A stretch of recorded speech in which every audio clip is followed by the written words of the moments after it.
uma grande ousadia eu estar aqui hoje a falar desta obra de Grande Sertão Veredas e de Guimarães Rosa. Quem sou eu, Margarida Branco, para opinar sobre este monumento? A Bagagem Literária.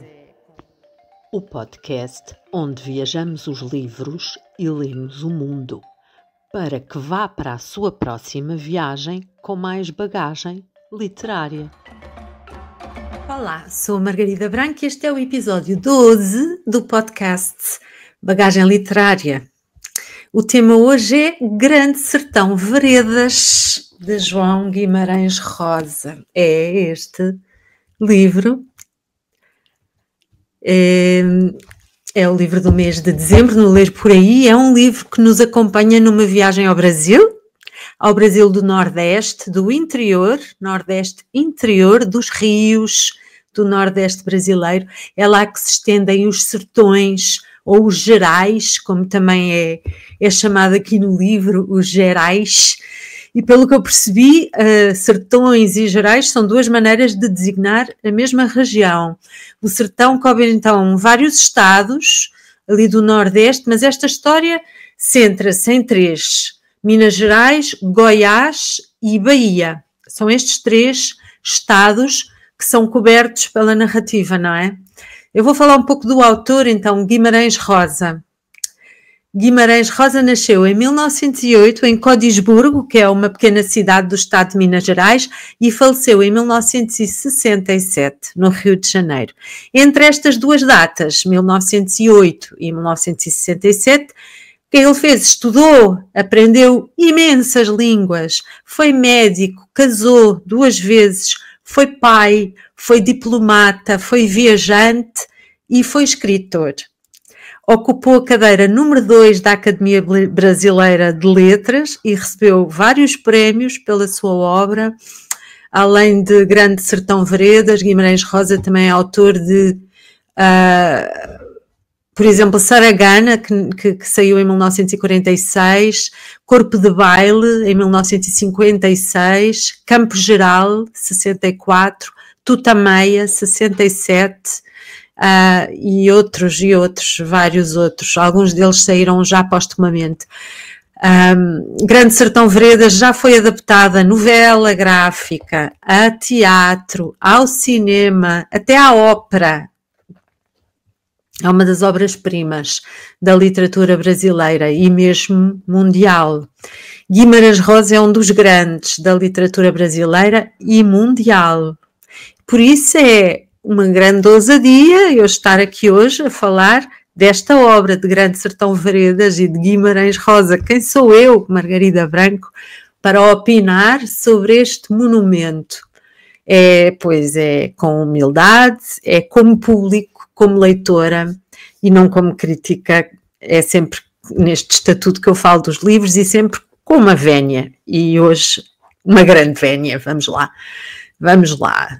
Ler Sertão Veredas, foi para mim uma leitura difícil. Não foi uma leitura sempre prazerosa, na maior parte do tempo foi difícil avançar. Este livro, esta edição, tem 439 páginas, é a edição da Companhia das Letras Portugal. Depois das 439 ainda tem mais umas 20,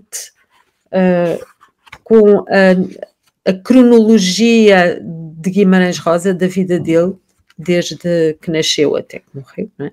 Portanto, o livro em si acaba na página 468, portanto são quase 30 páginas, e esta edição da Companhia das Letras Portugal já agora é uma edição económica, porque eu estive a ver no Goodreads as várias edições que há pelo mundo fora, a maior parte tem para cima de 600 páginas. Aqui nós vemos que realmente houve uma tentativa de economizar no número de páginas, porque mesmo assim é um calhamaço, não é? Foi, penso eu, à custa das margens, porque aqui no meio a margem interior é muito pequenina, nós temos que estar sempre a tentar abrir muito o livro para conseguir lê-lo, e depois as linhas tornam-se muito longas, os movimentos dos olhos são muito da esquerda para a direita, depois de volta para a esquerda, muito, muito longos, não é? Cansativo. Portanto, só a parte da edição já torna a leitura cansativa. Portanto, esta edição, a maneira como o livro está editado, adiciona esforço a algo que já de si é difícil. Não sei se costumam reparar nestes pormenores, ou se sou só eu. Isto para mim foi um aspecto importante. Portanto, é um grande calhamaço. E além disso, depois, a dificultar um pouco mais, não tem capítulos. Não há uma trégua, não há uma pausa, é sempre tudo seguido, 438, 439 páginas, tudo seguido, um monólogo, é Riobaldo a falar, sem pausas, sem tréguas. E, ademais, é sempre numa linguagem que, apesar de nos encantar, quando nos habituamos finalmente a ela, é uma linguagem difícil de entrar, é uma linguagem muito difícil, muito oral, numa oralidade que vem do próprio sertão, com construções muito próprias, um vocabulário muito próprio, com muitos regionalismos. É difícil entrar nesse código que é novo para nós, não é? Sobretudo portugueses, se calhar para os brasileiros, ainda que seja difícil, talvez seja um pouco menos difícil, digo eu, não sei. Esta leitura para mim demorou cerca de 2 meses e meio. E ao longo deste tempo eu descobri que não era a única a ter dificuldade a ler este livro. As internets estão cheias de conselhos para ler Grande Sertão Veredas, é incrível. E alguns deles serviram-me.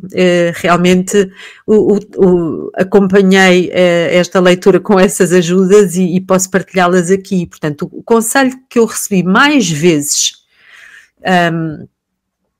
não só em consultas na internet, mas também de pessoas que eu conhecia, pessoas amigas e pessoas conhecidas que já leram, é tentar ler em voz alta. E isso ajuda. Em algumas alturas eu li em voz alta. Depois também me disseram, não pares para consultar cada palavra que não conheces.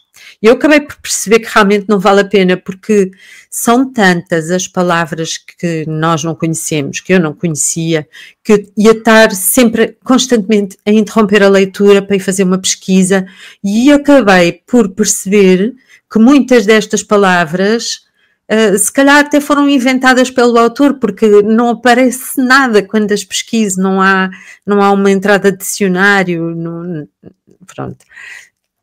Então realmente é melhor ir lendo e tirando pelo sentido, não é? Outro conselho que me deram foi ver vídeos com aulas sobre Grão de Sertão Veredas, ou ouvir um podcast, ler algum material que acrescente informação e contexto. E, de facto, no meu caso, eu comecei a ouvir um podcast, acho que ajudou, chama-se, eu depois vou pôr o link, chama-se Urucuia, Aprendendo a Ler Grande Sertão Veredas. O autor é Marcos Alvito, são 77 episódios, eu não ouvi todos, são 77 mais 11 episódios piloto. Estão todos lá no Spotify, foram gravados entre março de 2021 e novembro de 2022, é um podcast muito, muito grande. Eu ouvi alguns, não ouvi isto tudo, mas dos que eu ouvi pareceu-me que era muito, muito interessante, muito construtivo, acrescenta muito contexto, apresenta-nos material paralelo, não é? Coisas que o próprio autor do podcast vai pesquisando, ou fontes do próprio Guimarães Rosa ou de outras pessoas que escreveram sobre ele. Muito interessante e ajudou-me, e eu recomendo. Eu depois ponho então o link no descritivo. E outro conselho que dão é ler com calma. Às vezes é preciso ler, voltar atrás, reler o parágrafo, e fazemos isto sempre que necessário, porque realmente vale a pena. É um conselho que parte do próprio Guimarães Rosa, que em 1963 escreveu no Jornal do Brasil, uma coisa assim, que eu vou ler aqui, nesta edição está na página 460, nesta tal cronologia de que eu vos falei. Diz assim: meus livros não são feitos para cavalos, que vivem comendo a vida toda desbragadamente. São livros para bois. Primeiro o boi engole, depois regurgita para mastigar devagar e só engole de vez quando está tudo bem ruminado. Não é? Portanto, é isso. Nós temos que ir muitas vezes lendo e relendo alguns dos parágrafos, voltar atrás e também já falo um pouco mais sobre isto porque de facto depois da leitura, passado tempo da leitura, voltamos a apreciar. É um livro que vale a pena ler, apesar destas dificuldades, vale a pena ler e eu orgulho-me de tê-lo lido, orgulho-me de ter ultrapassado as dificuldades e ter chegado ao fim. Oferece-nos momentos de deleite com aquela escrita, com aquela linguagem, com as descrições, com as expressões usadas, com aquela sabedoria do sertão, a contemplação, a grandiosidade que põe perante nós. E realmente, passado algum tempo depois de ter lido, quando o recordo e volto a abri-lo numa página qualquer e encanto-me, volto a levar com aquilo tudo. É arrebatador. Bom, como eu já disse, o livro é um monólogo, é Riobaldo, sempre Riobaldo, a contar a um companheiro de jornada, um certo doutor, a contar ao longo destas 439 páginas, sem pausas, como já disse, a contar a sua vida de jagunço, atravessando os sertões e os rios, vai-nos contando as pequenas histórias entre os jagunços, as suas amizades, os conflitos. E a propósito, eu nunca percebi a razão para aquelas guerras entre jagunços, não percebi o porquê que aquilo acontecia, quais eram as ambições, os objetivos deles. Se calhar por ignorância minha, essa parte eu não sei, talvez não esteja lá explicado, ou eu não entendi. Pronto, no meio de tudo isto, Riobaldo, o nosso narrador, partilha connosco a sabedoria do sertão. É muito interessante porque o livro está carregado de aforismos. Na próxima semana eu vou partilhar alguns no Instagram do Ler Por Aí, portanto fiquem atentos. E sim, sentimos-nos no sertão, sentimos-nos com ele, sentimos aquele espaço enorme. Os rios são um elemento que aparece com muita importância, o rio Urucuia, sobretudo, que é um afluente do grande rio São Francisco, um rio enorme. E vale a pena aqui mencionar um facto interessante, que é, em 1952, Guimarães Rosa acompanhou um grupo de vaqueiros que levaram 300 bois ao longo de 240 quilómetros no sertão, em Minas Gerais.